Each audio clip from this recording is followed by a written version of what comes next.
And out on track, Esteban Ocon, whose footballing skills weren't half bad yesterday in the shootout, and driving for an Alpine team that have scored points at the last 4 races in a row, and are probably looking at Esteban Ocon to be their point scorer for this weekend because his teammate Pierre Gasly has got a penalty.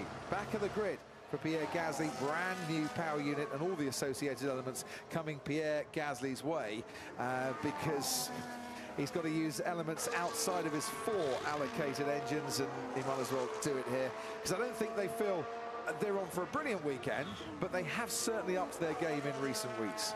They have, and more importantly, this is a track where there's a lot of overtaking opportunities. So it's not one where you're going to be struggling to get past other people and bottled up like you might be in Budapest next time, for example. So what is worrying, though, is if we're not been halfway through the season and they're already taking penalties, you know they've got probably another 2 weekends of these coming up in the second half of the year.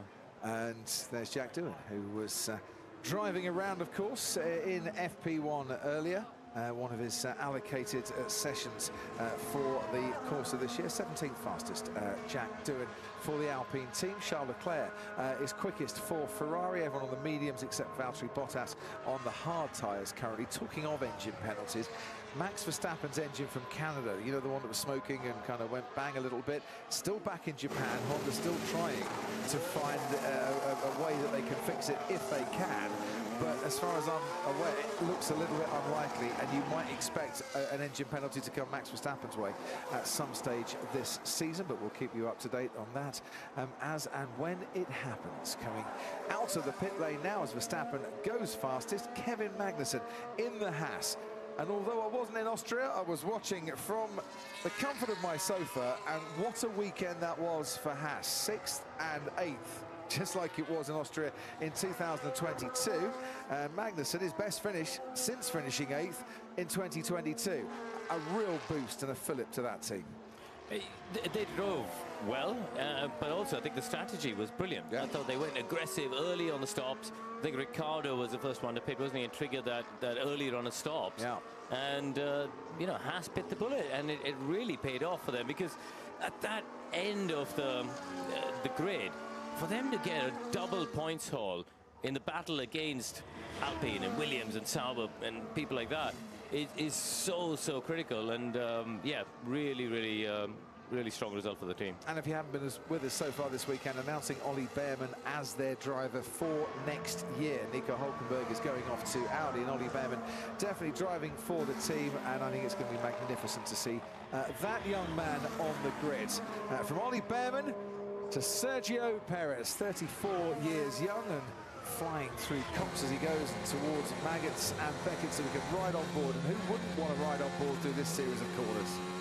It is such a brilliant place to A, drive, but B, even watch a Grand Prix car. I always recommend to people who say to me, what grandstand ticket should I buy? Beckett's. Yeah, absolutely the place to watch from, and chucks it into still. I mean, Perez, a lot of experience. I first met him when he was racing Formula 3, racing for a team based in Brackley, just down the road from here, and you know, so he's done a lot of mileage around the circuit, knows the place like the back of his hand, and we'll see if that translates into some results. Yeah, he needs to improve his qualifying form, really, Sergio Perez, before he starts thinking about Sundays in Q3 and only 4 of his 12 visits to Silverstone in Formula 1.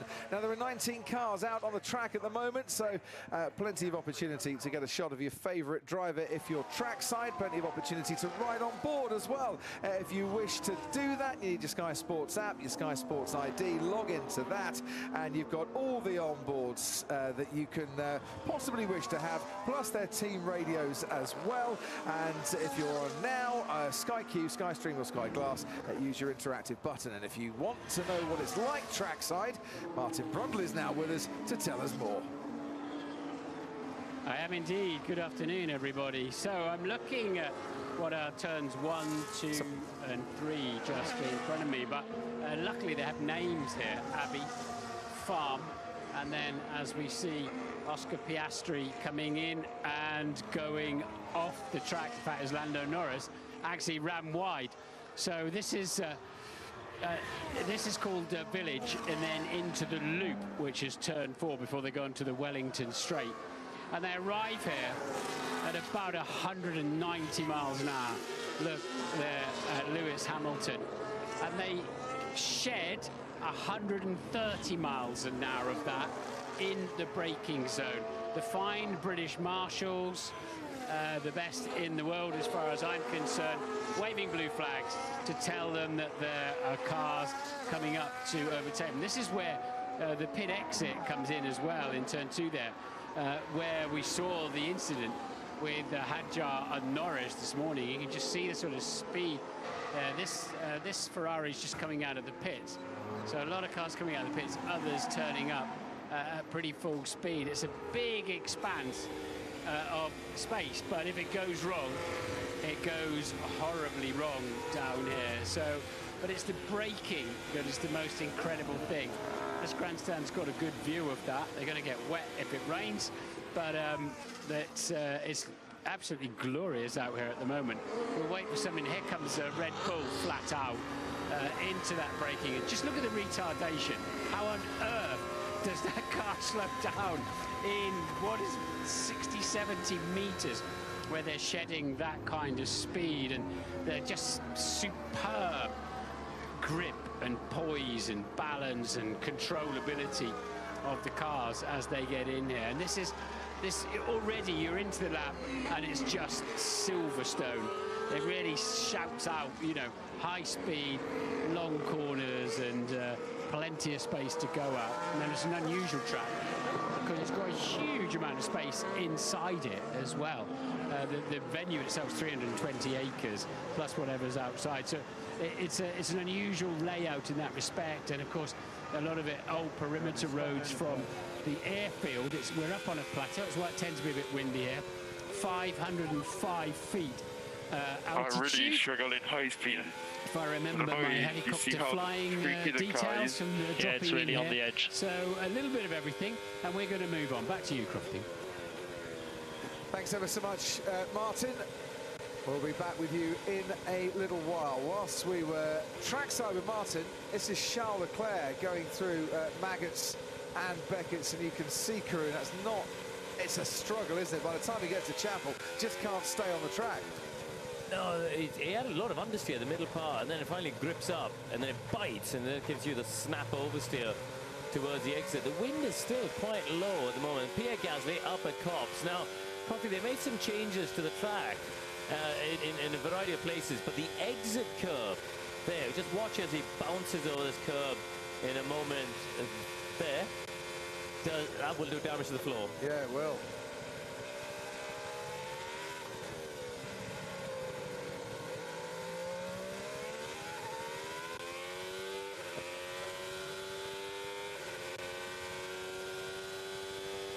And I think that message, an exchange between Charles Leclerc and Brian Bodsey, we saw that.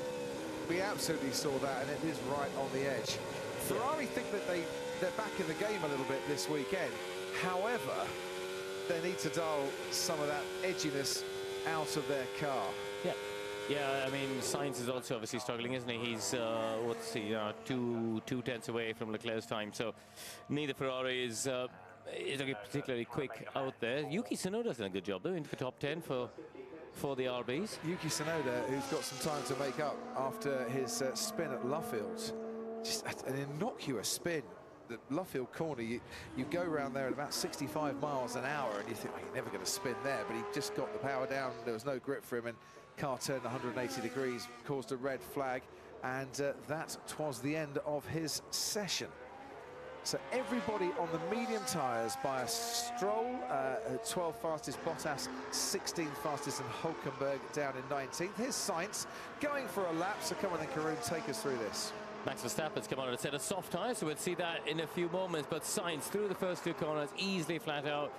Little bit of movement on the rear of the car. He was struggling again with that rear movement to get the nose in, and again when he tried to pick up the power, you could just see it squirming about. So the car, it doesn't feel fully connected to the road there, and we'll see what that translates to in the first sector time. About 2 tenths down, which really, for 2 corners is a reasonable chunk of time, because the first 2 are completely flat. Luffield, always a corner where you have to have patience and wait. Eventually the front of the car grips, and you come through Woodcote, past the old pits, and up towards Copse, using a little bit of that curb. In fact, using quite a bit of that curb on the left on the way in. Again, the rear of the car, even from this high helicopter shot, looked like it had a bit of movement. But let's watch through Beckett's now. Watch his hands as he comes through the second part. Looks a bit more stable than, well, certainly much more stable than we saw in Leclerc's lap, and that is a bit more comfortable for him. He's not too much more time in the middle sector, so actually that's a pretty decent run. It should put him, if he carries this on, in the sort of Russell Piastri territory. Let's see what the slow speed rotation is like. This is Ferrari's strength there, able to just carry the brakes into a slow speed corner and get the nose to pivot, and he does in fact go faster than anyone in that last sector. That's what we've seen all through. Slow corners, that's where they're strong, so he recovers some of the time lost. You mentioned it, Max Verstappen out on a new set of soft compound tyres, and you called this right at the start of the session too, Kareem, that with that threat of rain coming in and blowing in from the west towards the east side of the circuit, we might get a few soft tyre qualifying simulations a little earlier than normal, and this is Max Verstappen on one of those, and he's up through the first sector, but not by a huge amount. But as you say, it's only 2 corners, although you should be getting a really good exit out of Aintree and down that Wellington straight. Onwards now towards Copse, where you could sit for days at a time and watch cars do this, and I will be glad to do just that once again. Mega corner is Copse, especially when you're going full pelt and barreling through there at 160 miles an hour. Baggett's, Beckett's, Chapel is the final one of that sequence, and on to the Hangar Straight. That is where Max Verstappen has made a huge amount of time. I think there's a bit of management. You know, you don't want to take too much out of the tire in the first third of the lap, because you want the grip here. The track is getting slower with the wind on the trumpeter. Understood. Temperature might be rising a little bit, and the wind can really affect you here if you get an errant gust at the wrong time. Verstappen 6/10 up then on Charles Leclerc, 127.2. Well, 8/10 up, to be honest, on Charles Leclerc. Is that the tyre delta we're going to be looking at, medium to soft? Well, it's 6/10 is what he gained on himself, isn't it? So that is the tyre delta, medium to soft, that he's laid down as a benchmark for everybody else, and we'll see what the others gain. Just as a reference, so he's done a 27.23. Norris did a 27.4 on a set of softs this morning. Verstappen didn't run the softs, just to remind you, earlier on. So slightly different tyre allocations going on. McLaren, by running that set of softs in FP1, will carry an extra set of mediums overnight, and maybe even another night into the Grand Prix. Maybe they'll start the Grand Prix with an extra set of new mediums, which, guess what? They did that in Austria, and that helped Norris catch Verstappen at the end of the race. I was about to say, it was quite handy in the latter stages on that one. Right, we got some slower moving cars, and a Daniel Ricciardo who's on a flying lap, I think, in the middle of all that. There's the track dominance comparison, Russell to Norris. And actually, George Russell through some of the higher speed sections there with the advantage over Lando Norris. Russell's coming into the pits as Daniel Ricciardo starts flying lap, and just looking, I think Ricciardo, he's on the mediums, not the softs. I wondered if he was on the soft tyre and going for a run here. So just have a quick look at George Russell again. Through Copse, you can see how squat and how low the car needs to go. That's not going to help the car one iota. As you were saying, Corinne, that's an aggressive curb. You run over that too much, that could seriously damage your floor. So, with just under 43 minutes on the board, Russell's back out again. No damage to his car. Max Verstappen on the soft tyres, clear by 0.8 of a second.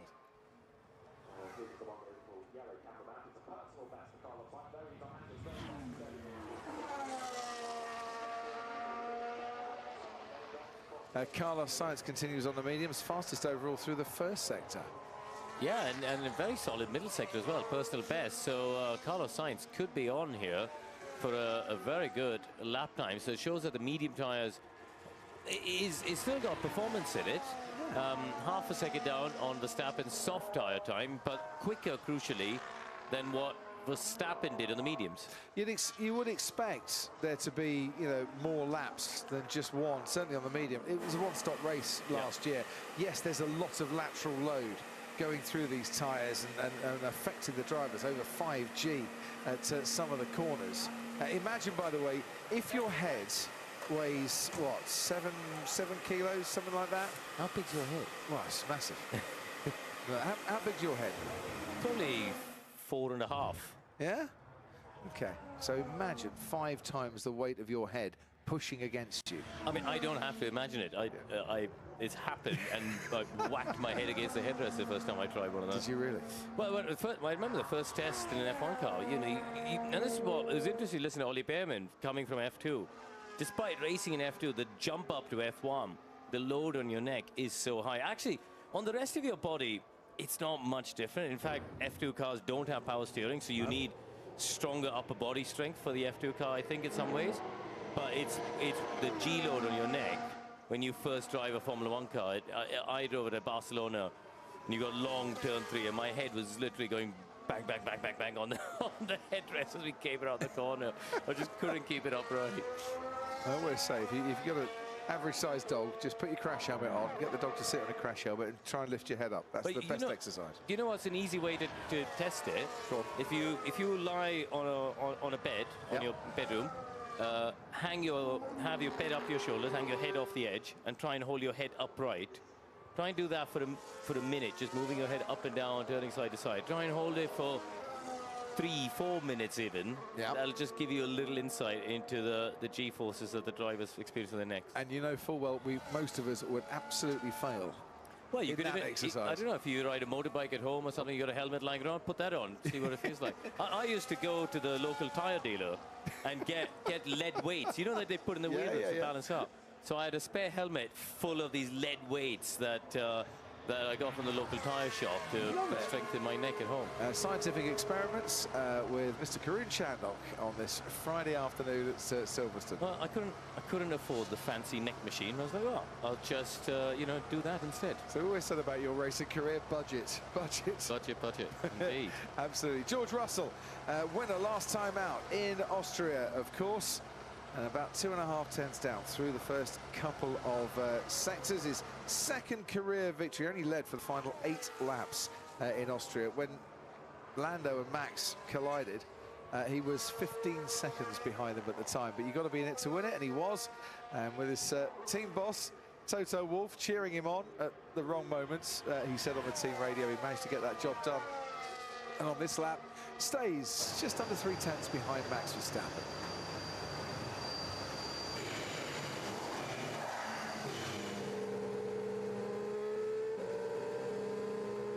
Welcome back. Fernando Alonso with a new helmet for this British Grand Prix. Has the soft tyres on his Aston Martin car. Not just Fernando Alonso, his teammate Lance Stroll has also got a tribute crash helmet, which I am going to mention because I rather like the thoughts behind all that. It's a special tribute to all the hard work put in by the mechanics half a mile away at the Aston Martin Technology Campus and trackside as well, and to all the mechanics around the world. Celebrating mechanics. Well done, Lance Stroll, with that one.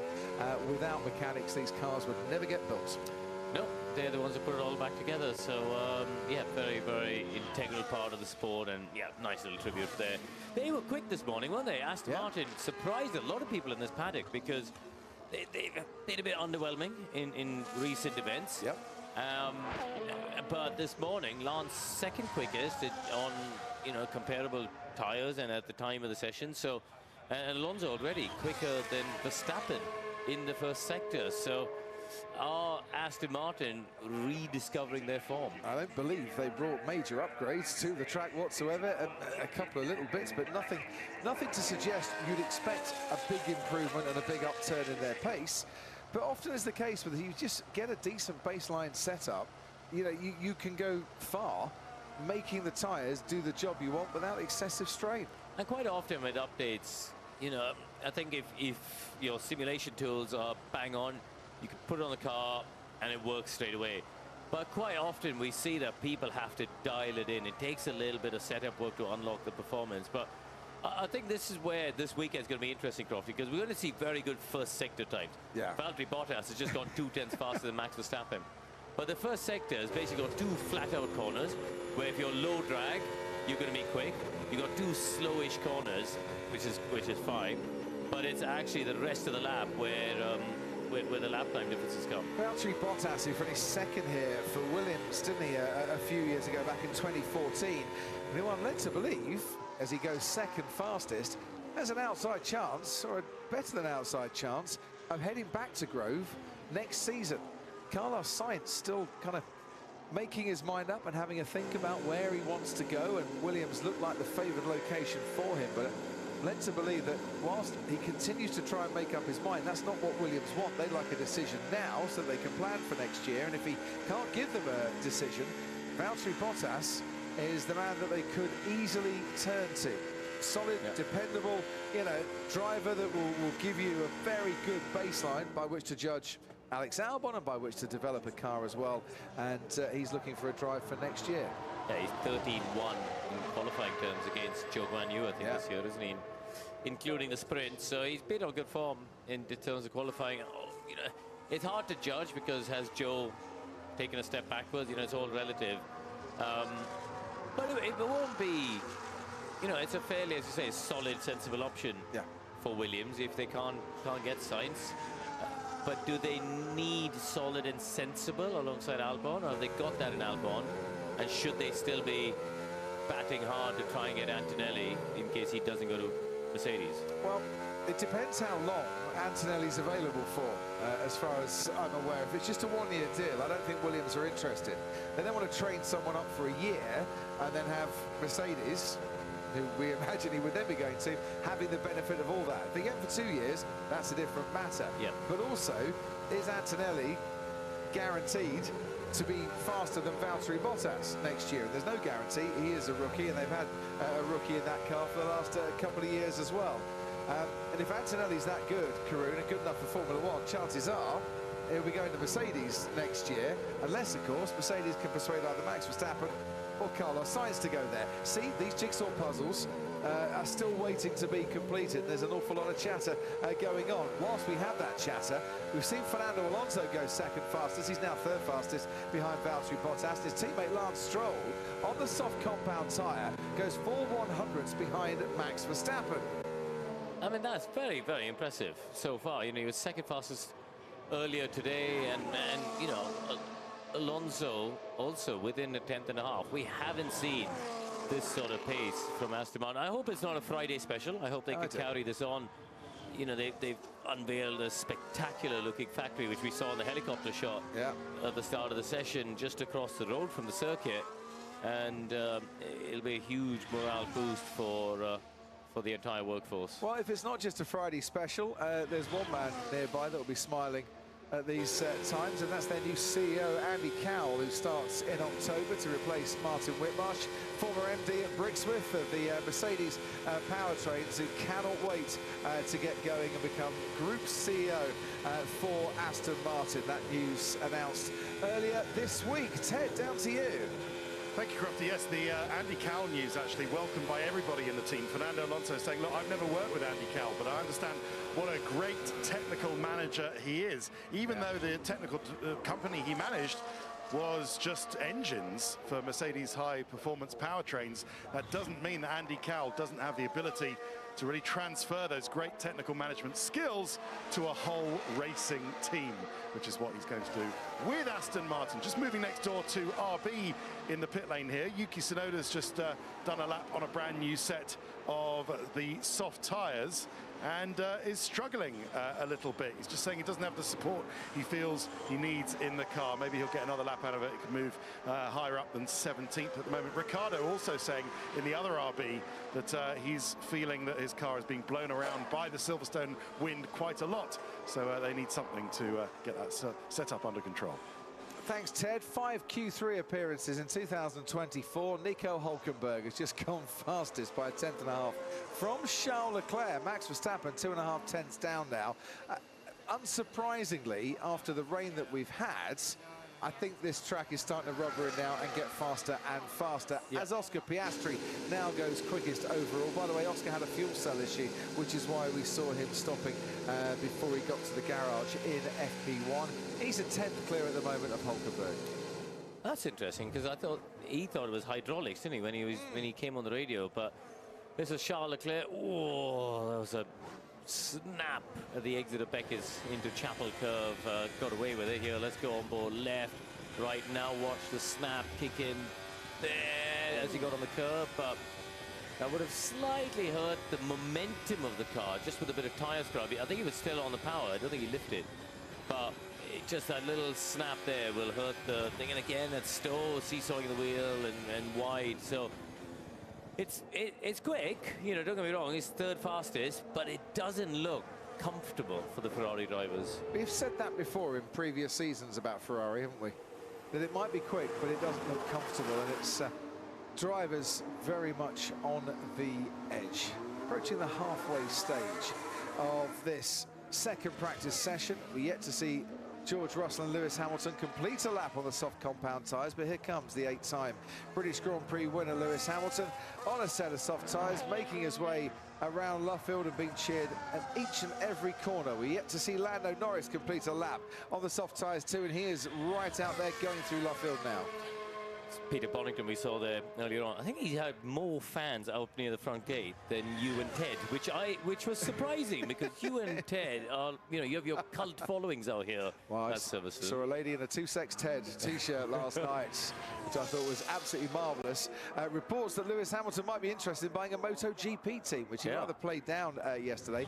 And I wonder if that's for Lewis Hamilton or for Bono, to be honest. He was just a keen motorcycle rider as Lewis is. Maybe they both want to race at MotoGP. Yeah, exactly. Well, Mark Hines, his manager, is into it as well. They're all, you know, Hines is always good for having the replay of the MotoGP race on in the motorhouse. So, but yeah, Hamilton third. Yeah, good lap from Lewis, but he ends up 3/10 down. Lando Norris, fastest in FP1, goes quickest by 3/10 in FP2 from his teammate Oscar Piastri. McLaren 1 and 2. As the dark clouds in the distance come ever closer to this circuit. McLaren might have timed their qualifying run just very nicely indeed. I'm a bit confused with what's happening here. Only where do we start? Well, the gap between Norris and Hulkenberg seems about right to me. So is everyone else, you know, is everyone else struggling with something? Oh yeah, no, that's Verstappen. He's aborted that lap, so that wasn't his quickest one. But yeah, either those two drivers have got the car completely in the sweet spot and have delivered the laps to the full potential, and everyone else has had mistakes or struggled with balance, or the others are sandbagging. Because, I mean, do you really think that Verstappen and Hamilton are 6-7 tenths slower than Norris around here? It might be the 5th longest track on the calendar, but no, I don't believe that. Where's George Russell? Nearly 7.5 tenths off the pace. 9th fastest overall for George Russell. But then this is where now, if you look at Stroll and Alonso, Stroll being 7 tenths to Norris, you go, okay, that's sort of where they've been in recent times. But Stroll being the same lap time as George Russell, basically, now that's confusing. So it's fascinating to try and just you know, pick the bones out of this particular timesheet is quite complicated, I think. Right, well, we'll take a pause in the commentary box here, and we'll try and ease your confusion a touch whilst we head over to Brooklands, ladies and gentlemen. Martin Brundle is back trackside. I am. Brooklands turn 6, the end of the Wellington Straight. We've seen some action in here over the years, lots of overtaking. At the moment, they're one at a time, but the speed they're taking through is absolutely extraordinary. Minimum apex speed there, 90 miles per hour. It's quite a tight left. A lot of runoff area here on the right-hand side if you get it wrong. Floor, and you can see the outside, particularly rear tyre, just tucking under. Now, the tyre pressures for this circuit, because it's so highly loaded, hot, are 28.5 PSI front, 25.5 PSI rear. Now, that probably doesn't sound much compared to your road car or your motorbike or even your cycle. But in motorsport terms, they're hugely high pressures because the pressure of the tyre increases the integrity and strength of the tyre and the carcass and what have you, and they need it around here for corners like Copse and Stowe. But just a tiny bit of roll in the chassis, tyres tucking under, you know they're pulling some serious G-force. Let's see if we can see somebody else through here. I mean, then you've got Luffield, great grandstand. That's where we see them side by side out of there, heading down to Copse in front of the British Racing Club Drivers Club clubhouse there. We'll just wait and see. Quite a rattle on the curb. That RB was taking a really wide run in there. Obviously the Alpine behind it was quite slow. Big wheel in the background, the stage there. I'm going to interview Stormzy in a little while over there, see what he's got to say. We saw Lewis Hamilton really charging through there just now. So typical Silverstone again, just relentless speed, relentless grip, and it's all just fine until it's not. Back to you, Crofty. Thanks ever so much indeed, Martin. Yeah, I did see on the schedule Stormzy and Martin Brundle. And I'm thinking, is that a collaboration that we never knew was going to happen, but he's just introducing him? I would love to see Martin sing with Stormzy on stage. I think people will pay good money to watch that. I absolutely would be there in the front row for that one. To be fair, I'd be there in the front row for Stormzy, full stop. Sergio Perez on the soft compound tyre. Got a little way to go as he heads into Brooklands now. So while Martin was talking, we heard this over the team radio from Lando Norris.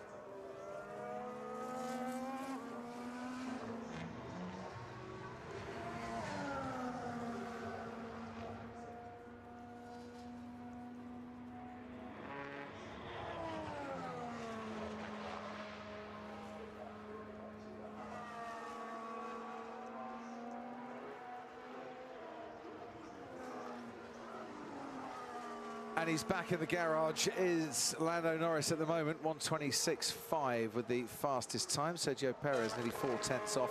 You can see the dark clouds coming over to help you with your geography. I don't know if he's out ploughing today or he's here at the Grand Prix, but I think he is absolutely pouring it down right above Clarkson's farm at the moment, to the west, Chipping Norton area of Silverstone. Perez round the final corner, and that's only good enough. Well, for third fastest, to be honest. I look at the time and he's 4/10 off, but he's ahead of his teammate Max Verstappen, albeit Verstappen did his lap time about 10 minutes ago. But if he can repeat that in qualifying, Sergio Perez will be a very happy man. It's confused me even more. Ted, have you got any explanation? Because I am a bit confused with the timesheet at the moment. Explanation as to what? Why people are doing different things? It's because of the weather. No, why Perez is that much faster than his teammate when on average he hasn't been, and why some of these times are a bit perplexing for Mr. Chandler. It's because people are doing different things because of the weather. I promise you. So there is rain coming in. It's coming in from the southwest and heading towards the southeast. So there's currently a huge rain cloud and storm over, sort of spreading from Gloucester down to Oxford and the aforementioned Diddley Squat Farm. It's about to hit us in about 15-20 minutes, and then it's going to go northeast towards Peterborough and Cambridge. You're part of the world, Crofty. So that's why everybody's doing different runs on different fuel loads, on different tyres, and learning what they can before the rain comes. You saw the helmet change for Lando Norris. Yeah. They were sort of fiddling around with the back, so I'm actually just trying to get some solid info from McLaren. It looked like they were trying to secure the little fairing at the back. Okay, Daniel, heads up.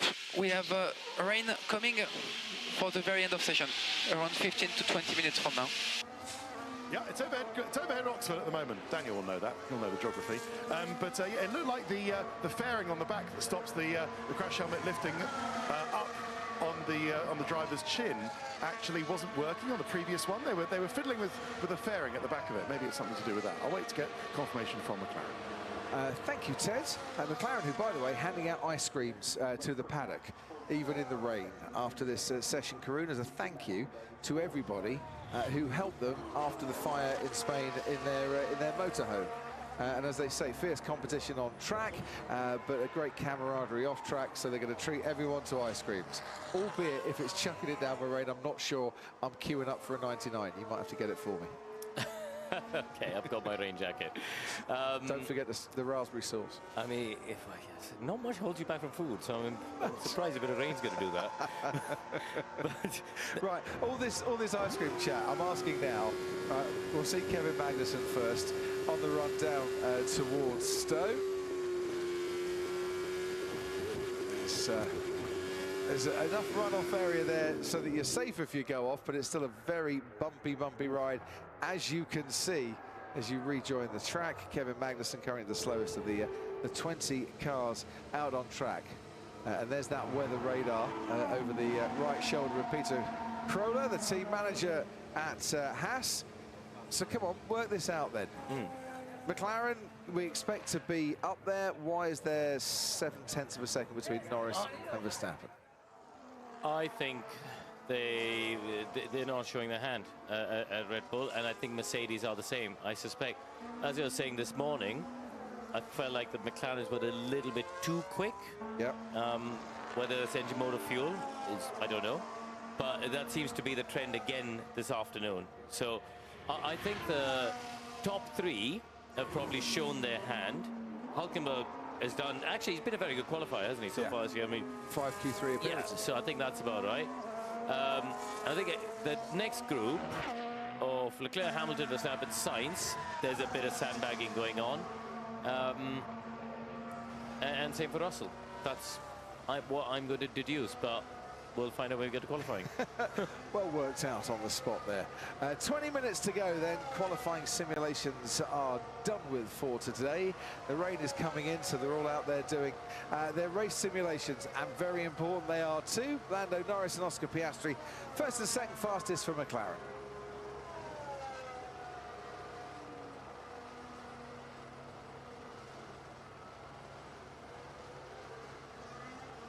Top 10 on Sunday, when they unwrap the tyre blankets, we won't be at all surprised if the majority start on the medium compound tyre for this one. Some might take a gamble with a soft, but medium's got to be the predominant starting tyre, surely. Yeah, it was a sort of medium hard race last year, wasn't it? One stop race, but what is going to be interesting though is the forecast for Sunday still has a 40% chance of rain. There's sort of showers coming on and off. So there is a chance where if it's cooler and if it's a bit damp, then the soft tyre is the one you want. The soft will work better if you get a bit of drizzle in the air. So I think it's going to be quite a dynamic weekend in terms of the tyre selection. It's not so straightforward. What I love about this place, when the weather comes in though, is how one part of the track can have completely different conditions to the other side of the track. To ask Nico Rosberg the year that he got pole position, and Lewis had given up the lap, and then suddenly Nico feels this is dry here and it shouldn't be, and managed to overhaul the time. So you've got to have your wits about you, and it really is one for pit wall and driver to communicate in tandem. Hülkenberg, fourth fastest overall. Scored as many points in Austria, by the way, as he did in the 33 Grand Prix that preceded it. Sixth place for him, a track that has to go fairly well, it must be said. And onwards he goes. 18 and a half minutes to go of this session. Who's out on track? Everyone bar Perez, Bottas, Gasly, Ocon, and Tsunoda. The difference between your race times and your qualifying times, pole last year was a 1:26.7, all-time best lap was a 1:24.3, the race lap record a 1:27.0. That group between Albon in 13th and Joe, unbelievably tight, isn't it? There's only a 10th and a half covering those cars. So, you know, all of a sudden, this is the tricky thing, right? If you're P18, it looks pretty bad. You find a 10th and a half around what is quite a long lap here, just over 6 kilometers, and you're then just outside the top 10, and it doesn't look so bad. And that is just how competitive 2024 F1 is. And it's turning into a cracking season. It really is. That's my old house. That's Brackley Town over there. The domes, that's a radar station, isn't it? Yeah, that's between the Mercedes factory in Brackley and the M40 motorway, for those of you unfamiliar with the geography of this area. And somewhere where Karun used to live. Used to live, yes. But as I was saying, in FP1, the weather generally came from there, so I used to phone my old neighbours to find out what the weather was doing. And you can see, well, you could see on the right-hand side of the screen there, just beyond the Ferris wheel, the new technology campus, the Aston Martin technology campus that was opened last year. Lance Stroll drove down the street to open that technology campus and is now looking splendid indeed, with new additions to come online, including a wind tunnel later this year. Rain expected in 10 minutes. It would hit the Stowe end of the circuit first.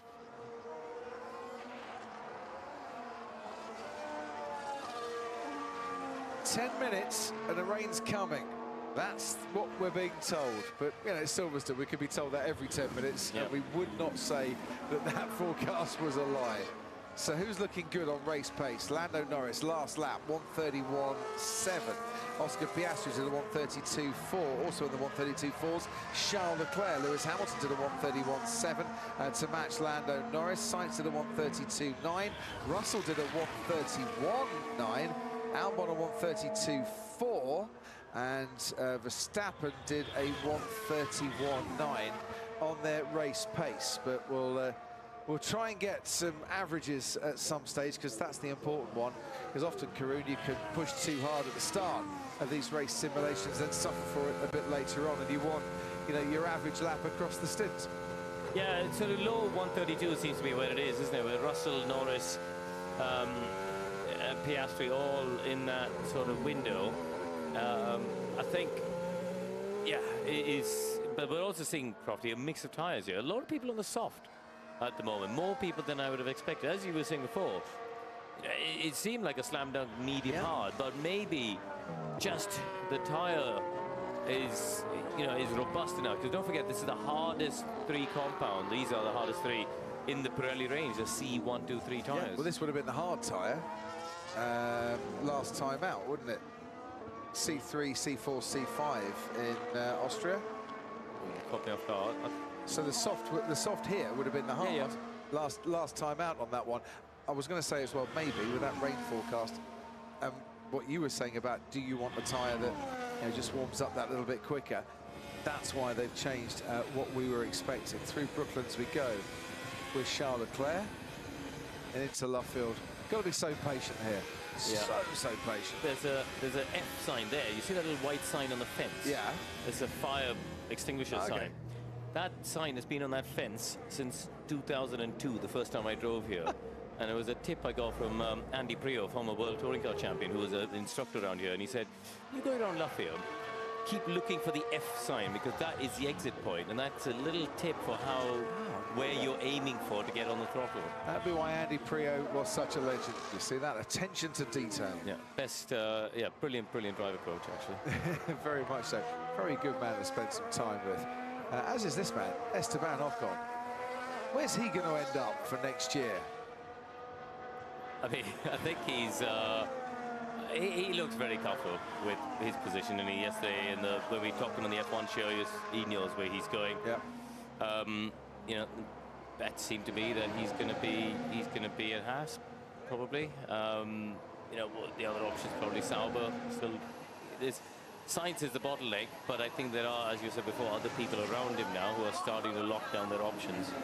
Esteban joined us for the penalty shootout. Abby Pulling was meant to join us, but sadly couldn't get to the track in time. But she's here along with Chloe Chambers this weekend, and the Formula Academy drivers. Can't wait to see that action. Here comes Nico Hulkenberg in towards Abby, and whilst we look at the Haas on track, not making any... Oh, 2 seconds. When the rain hits, it could become quite heavy quite quickly, so we'll take no risk.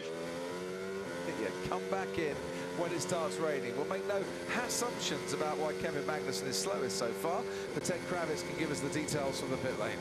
Very good, Crofty. He is just having a part of his car fixed at the moment. There are a couple of mechanics on the floor just checking the right rear as we look at it, so the driver's left rear. So I think he's he's actually gone over a curb or gone off, and he's asked the team just to check over the car. They're just to make an adjustment to the front wing, so I think there is some more pace in this Haas of Kevin Magnussen's. Let's see if he can get up to Hulkenberg. But the team boss Hirao Komatsu was saying that it's a bit early. When I spoke to him after a free practice one, he said it's a bit early to judge whether all of the upgrades are working. He'd have an answer for us at the end of the day. But it looks good so far. Now, Crofty, I don't know whether we should wait for my stat quiz of the day about. Oh, I love a stat quiz of the day. Should we wait until it starts raining, or should I give you some time to think about it? Give me a chance. Okay. Well, Karunapedia might know next to you. But of course, with the signing of Oliver Behrman, yeah. When was the last time? And I'm going to say drivers born in the UK. When was the last time that 5 full-time UK-born drivers competed in a Formula One season, and who were they? 5. So you're including Alex Albon? Yes, because he was born in the UK. So next year, we will have... Right, okay. No, I said no, I didn't say. He raced under a Thai flag, but he was born in the UK.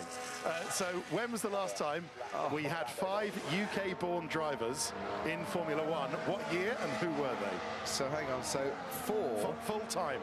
Yeah, so 4 would have been Ant, Lewis, DC, and Jensen.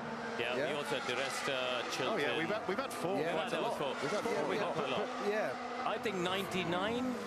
You had your Damon, Johnny, Eddie Irvine, DC, and at what race was there a 5th? No, it's not that one. No. You've got the 4 correct names, but it was a little bit earlier. A little bit earlier, 95, when Martin was still involved. One more, 6. 96. Yes, that's brilliant. Damon Hill, Martin Brundle, David Coulthard, Johnny Herbert, and Eddie Irvine. Johnny, yeah. What a boy band that was. First time since 96. 5 full-time UK-born drivers. That's amazing. Ted, well done, what a stat. I don't know how many of them own 6 cats, like Alex Albon is displaying on his driving helmet this weekend. Well, I do know his British drivers have won 29 out of the 74 British Grand Prix. And we haven't had an all-British podium in Formula One since 1968. Wow. This place would go crazy if we had that at the weekend. Well, who was it in 1968? Graham Hill, Jackie Stewart, and... Oh, now you're asking me. Oh, right. I thought you had the stat written. Well, I've got the stat somewhere. I just actually haven't written it down because I forgot that you were with me and that you like an attention to detail that most other people can't be bothered with, quite frankly. Where are we? 1968. Watkins Glen, Jackie Stewart, Graham Hill, John Surtees. John Surtees, that's the third one. So I knew I had it there. Right, back to the times. 1:33.0, Lando Norris, last lap. Sergio Perez in the 1:34s, mid 1:34s. 1:33.7 for Hulkenberg and a 1:32.4 for Leclerc. 1:34.1 for Lewis Hamilton. They're still on the soft tyres. Piastri's just popped up at a 31.8. Wow. And he's on the mediums. This is his first lap on this stint, though, so that shows the sort of level of degradation over a stint. Lando Norris looking for that F sign that you pointed out. There he goes. Oh, just he got the power on. Yeah. He got a bit too much curb as well. Slide. I mean, on the edge. Beautiful power slide there. That'll make a great photograph. There's a photographer down there. Look at that. Look how much curb he's using, Crofty, on the inside there. But the McLaren, clearly the ride height's high enough that it's not affecting him too badly. If there's a photographer down there, there's about 100,000 photographers here today getting some amazing shots. I just had a message, by the way, from a friend of mine saying poor old Martin down at Brooklands got absolutely mobbed for selfies. Yeah. And he was spot on, smiling and waving for everyone. Good lad. Oh, very good, man. Wherever Martin goes, he is welcomed by the fans. As is this man here, Lando Norris, who has been very happy to give time to a lot of fans when he's been in the paddock, out on track. He's trying to save as much time as possible, going from A to B, the lights to the checkered flag. I mean, fastest in both Friday free practice sessions. That, whatever the caveats, it bodes well. It really bodes well, and that's why I come back to what I've been saying since yesterday, really, that I think Lando is my pick for this weekend. I really think he's got the bit between his teeth, and he's driving so well at the moment. And this is how he's overhauled Charles Leclerc in terms of the points in the championship and moved into to second place. Lando Norris on 156 points, Charles Leclerc on 150. Charles Leclerc scored 12 points in the 3 race weekends since his Monaco win. It's been appalling run, hasn't it? Yeah. You know, Canada, they were nowhere, absolutely nowhere for pace at Ferrari, and you know, Barcelona as well. It's just not been there for Charles, unfortunately. And then he obviously had the front wing issue, didn't he, with Oscar in Austria, and that just completely compromised his Grand Prix. It's raining. I'm just looking out the commentary box. It is raining on the Sir Lewis Hamilton straights, the main straight here at Silverstone. So these drivers are going to have to start taking it a little bit steady when that rain comes in a bit more. I tell you who I do feel sorry for, other than the fans, we're going to get a soaking here, Karun. Jenson Button. He's driving the FW22 after this session. I know. He's going to be out there in the rain. The car, you put it through its paces. You put it through its paces. Yeah. And Jenson's now going to have to deal with it in the rain. Isn't Zach Brown, I think, is going out as well? Zach's driving. There's quite a big list of cars. There's a Hesketh going out as well. There's about 20 cars going out in that session.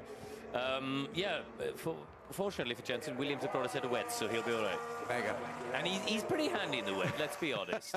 And actually, if you think back to 2000, Crofty, when he raced that car, you know, he was brilliant in Hockenheim. I remember that wet race, finished 4th in the Grand Prix that day. So I'm sure he will have fun. I tell you what, it had, when I drove it last week, 17,800 RPM. Wow. So all of these fans, I don't know if any of you are listening out on your Sky Go apps, listen up and stay to watch. Max Verstappen has finished his work for the afternoon.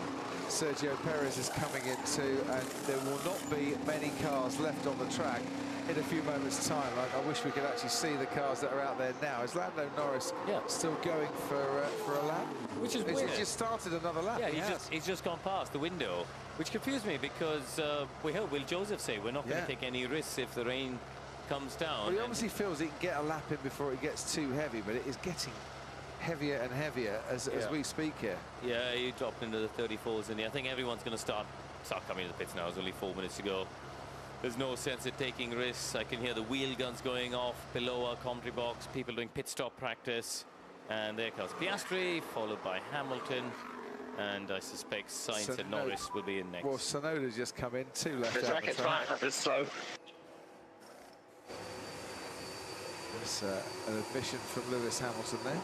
Yeah, it is probably raining now, though. Yeah. Track's fine, I'm just slow, but even if you think you are slow or not, rain's coming down hard enough now to make things a bit greasy, to say the least. In the low-speed corners, though, the data says Lewis Hamilton's fastest.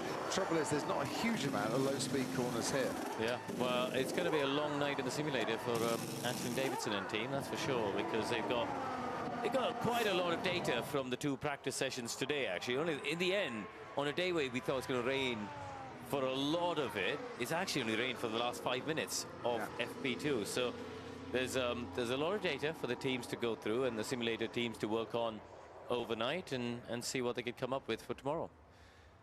I'll give you the weather forecast in a moment for the weekend. It's fluctuating a little bit, but you're right. Showers on Sunday. Light rain early, then remaining cloudy with showers in the afternoon, according to my weather forecast. That'll do. Well, you know, we know, Crofty, Friday night is fish and chips night in the Croft household. Does the chip van still show up in the rain? It certainly does. Chip van comes rain or shine or snow. Quite frankly, if there might be people out there who don't know, the benefits of a chip van that drives around your village. Well, it's an amazing thing, trust me. What people don't know is how much you lobbied for the chip van to come to the TV compound. We could be and he'd have done it, trust me. I send him a text. He stops right outside the house. It's brilliant. I just take the plates out now. We're on first name terms. Carlos Sainz still out there, so is he struggling? I think they're not struggling. They're just being cautious. And they're not going to get any running in now is going to be useful. Even if they bolted on a set of intermediates, the track isn't wet enough for that yet. Ted, down to you. But don't go anywhere, Crofty, Karun, everybody, because they are going to do the practice starts. Oh, yes. They have to do the practice starts because the pit lane here has a little curve in it to the right, and they can't do it at the end of the pit lane. So all the drivers still in the cars, and they will be going out to do a slightly soggy practice start. Just eyeballing the rear wing of Hamilton's car, and Russell's for that matter. It's quite chunky. Oh, looks like Max isn't going to do a practice start. No, they've been good enough, actually. The Red Bull starts have been pretty exemplary, haven't they, this season so far? It's a pretty chunky rear wing on the Mercedes. And you've got all the details of the top speeds up there. Guys, tell me if they're down, because I wonder if there's no Mercedes in the top 6, that is for sure. No, but have you got any of the top speeds? Oh, I see what you mean. Yeah, the top 6 on the speed traps. Yeah. I wonder if they'll look at that, try the simulation of a little less wing angle, and then come back tomorrow and see if it works. Good plan. 2100 out there. Lando only. Guardando.